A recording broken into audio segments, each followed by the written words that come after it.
শ্যামাপ্রসাদ মুখার্জি দেশের জন্য জীবন উৎসর্গ করেছেন। যেভাবে তাকে সম্মান দেওয়ার কথা ছিল সেভাবে সম্মান দেয়নি পূর্বতন সরকার। 2014 সালে নরেন্দ্র মোদী যখন দেশের প্রধানমন্ত্রী হয়েছেন তখন শ্যামাপ্রসাদ মুখার্জির উপর গোটা দেশে আলোচনা শুরু হয়। পাশাপাশি তার জন্মদিন উপলক্ষে বিভিন্ন কর্মসূচি হাতে নেওয়া হয়। সার্বিক বিচার করলে শ্যামাপ্রসাদ মুখার্জির কয়েকজন শিক্ষাবিদ এবং একজন রাজনীতিবিদ বলাও চলে। শনিবার রাজধানীর রবীন্দ্র শতবার্ষিকী ভবনে ডক্টর শ্যামাপ্রসাদ মুখার্জির জন্মজয়ন্তী উপলক্ষে আয়োজিত অনুষ্ঠানে এই কথা বলেন মুখ্যমন্ত্রী ডক্টর মানিক সাহা।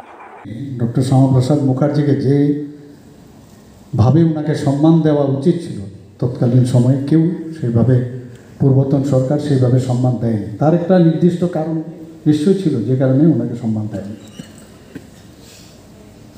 মাননীয় প্রধানমন্ত্রীজি 2014 থেকে যখন প্রধানমন্ত্রীর দায়িত্ব নিলেন তখন থেকে আমরা দেখছি সমস্ত প্রদেশে এবং সেন্ট্রালে এবং গভর্নমেন্ট লেভেলে ভারত কেশরী ডক্টর শ্যামাপ্রসাদ মুখার্জিকে নিয়ে আলোচনা সভা, কুইজ প্রতিযোগিতা, বিভিন্ন বিষয়ে আলোচনা হচ্ছে। আজকে এখানে এত ভালো লাগলো যে এইরকম একটা ব্যবস্থাপনার জন্যে আমরাও অনেক সময় সন সাল এসব মনে রাখতে পারি না, কি দিব সেটাও আমরা জানি না, এবং এটা কিন্তু ঠিক নয়।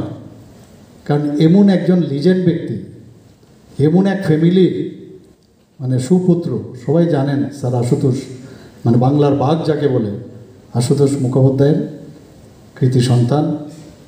ব্যুরো রিপোর্ট, খবর ত্রিপুরা।